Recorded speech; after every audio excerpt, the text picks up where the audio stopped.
Gerą dieną, bičiuliai, sodininkai, daržininkai, gamtininkai. Šiandien tokią gražią dieną tikrai būtų griekas nepasidžiaugti su jumis, neparodyti, kas čia vyksta, kaip mes peržiemojom, kaip pasitikom tokį gražų ankstyvą pavasarį.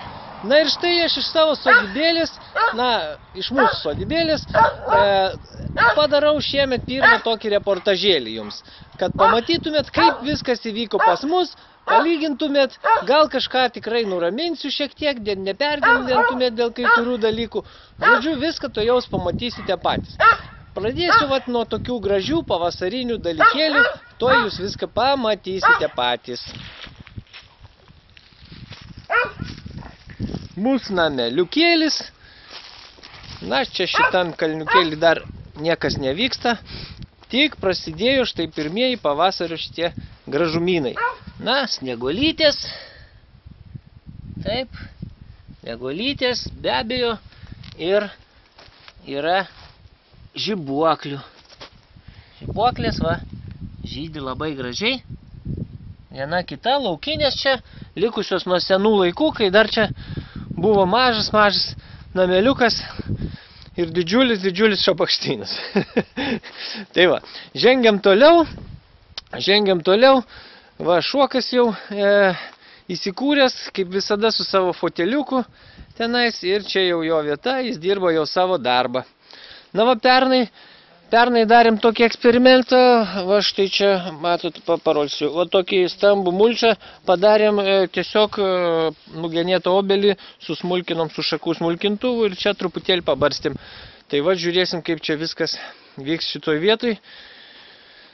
Taip, čia turim porą bitelių, kurios jau čia naidūzgia, nuo rytų tik spėjusios atvažiuoti.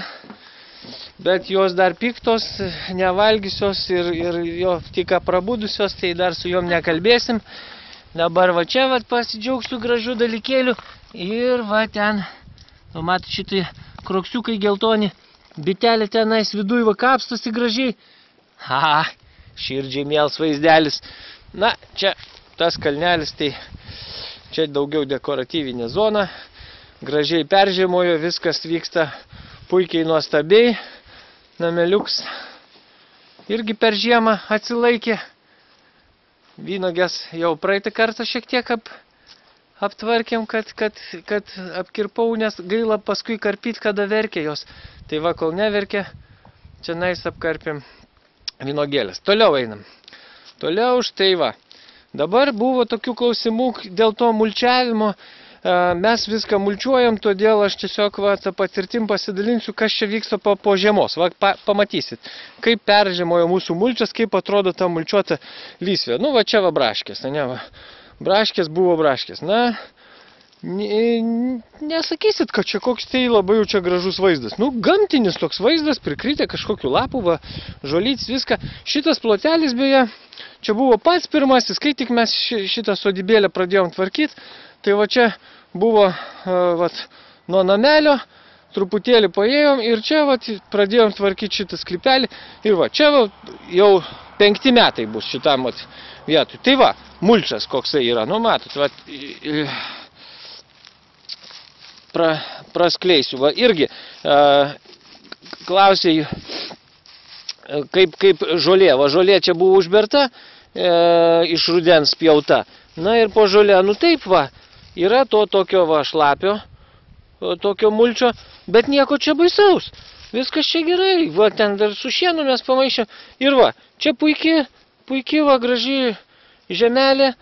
Čia praskirsim truputėlį ir berstas seklytės į čianais. Viskas čianais gerai, nereikia pergyventi, kad šlapia, kad biški tokia, kai kur matot, pluta tokia tarsi ir užsidėjus. Yra visur. Bet tai čia, normaliai, viskas taip ir turi būti.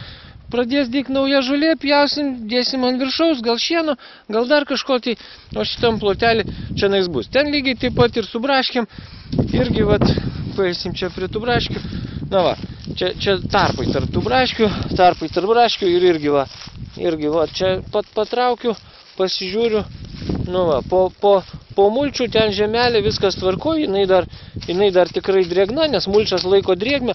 Dabar šitos šiltos gražios dienos, jos nudžiovins, pradžiovins ir viskas ten bus gerai. Viskas ten bus gerai. Einam čia, va, turėjom draugą vieną, čia našlaitėliai, danguolės ir va, tie nuostoliai truputėlį, ponas Kurmis čia prasisuko ir truputį padarė nuostolį. Nu, ką darysi, tenka su jais irgi draugauti ir viską. Na, čia truputį va šiaudų, čia naujos braškės čia va, bus tai su šiaudais. Čia va irgi naujos ir su šiuo. Dabar einam prie tos lysvės, kur aš rodžiau, vienam iš video filmavau kažkada kaip naują lysvę. Visiškai. Va pernai metais rodžiau ant velėnos, va ant tokios velėnos padarėm naują lysvę. Nu, pažiūrim, kaip jinai peržiemojo. O matot, kanai, nuo pernai metų kanai uždėti irgi tinka į mulčią. Mulčia tinka viskas, pas mus tinka viskas ir va, pažiūrim, kas čia po šitais vadedasi. Čia turėjau, atidavė man šiaudų, atidavė man šieno toks ūkininkas, kur jam ten jau buvo nebenaudinga. Nu, čia nemažas gavosi sluoksnis. Va, čia tai, nu, šlapės jisai yra toksai dar, bet jis pradžius, o ten ir turi būti šlapė, jau kuo giliau, to šlapiau. Nu va, ir ten aš jau dasykas jau va iki žemės, ir čia yra jau va žemė, velėna ta, kuri buvo, jin jau nupuvo. Ir čia jau bus galima, šiemet jau mes čia kažką sodinsim, nes jau šita lysvė, jinai jau yra pasruošus, kad ją būtų galima sodinti. Tai va metai laiko, praktiškai, nu ne visai, nes ten kažkur Liepos mėnesį aš dariau, bet kada jau sodinsim, tai bus beveik metai, per metus laiko ta velėna mulčiuojama pastoviai, jinai jau ten apačioj nupuvo, drąsiai galima į ją sodinti ir nebijoti, kad ten kažkas bus blogo. Pikžolės ar kalis, na va, apgenėjau slyvutę, taip drastiškai šitą, nes čia yra laukinė slyva, tik tai aš į ją įskiepinau keletą skiepelių. Čia va akutė yra išdygus ir va čia va yra akutė, kuri prigijo, o dar yra akučių, na va čia va matas akutė, kur laukiu aš, kad jinai prasproks. Čia va yra, kur laukiu prasproks, čia va laukiu. Tai va jeigu prasproks, tai čia bus daugiau, o šiaip tokia eksperimentinė ant jos čia viską eksperimentuoju. Kalnelis va braškių, toksai vėlgi dėl to buvo diskusijų, ar pasiteisina kalnelį ar ne. Na, iš vienos pusės, jeigu buvo pas mus čia toks plotis, kur reikėjo paslėpti tas šiukšles, tai mes užpylėm žemę, padarėm braškių kalnelį, tarsi ir pasiteisino, bet šiaip pasiekti, pavyzdžiui, sunkiau yra, viršus greičiau išdžiūna kalnelio, reikia palaistyti tada dažniau, na, tokių irgi yra rūp. Va, dabar bulvių laukas čia mūsų, toksai taip, nu, irgi va, aplinkui velėna, o čia bulvių laukas. Nelabai ko skiriasi, nes, kaip gamtoj. Kažkokių lapų, va, prikritę lapų, ten kažkokios žolės, viskas, nu, va, taip va peržiemojo. Nutirpo sniegas, viskas pasimatė. Bet, reiškiasi, va, irgi galima praskleist, pažiūrėti, kas ten daros.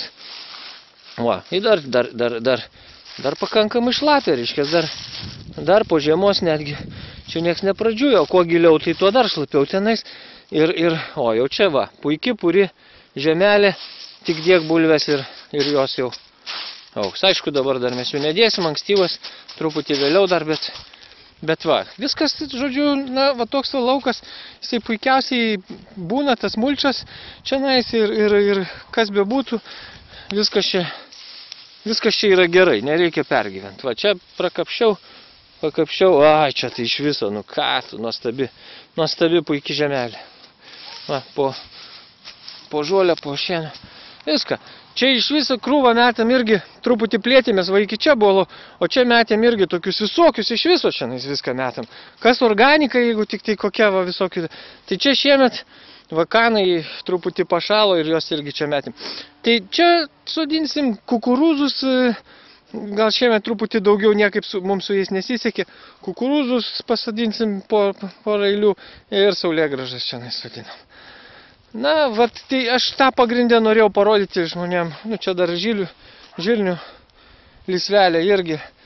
Norėjau parodyti, kad nereik pergyventi, jeigu tenais šlapia, atrodo drėgna ar pluta, arba Laura čia klausė, yra, kad viskas gerai, viską viskas atsistos savo vietas, nereikia to bijoti.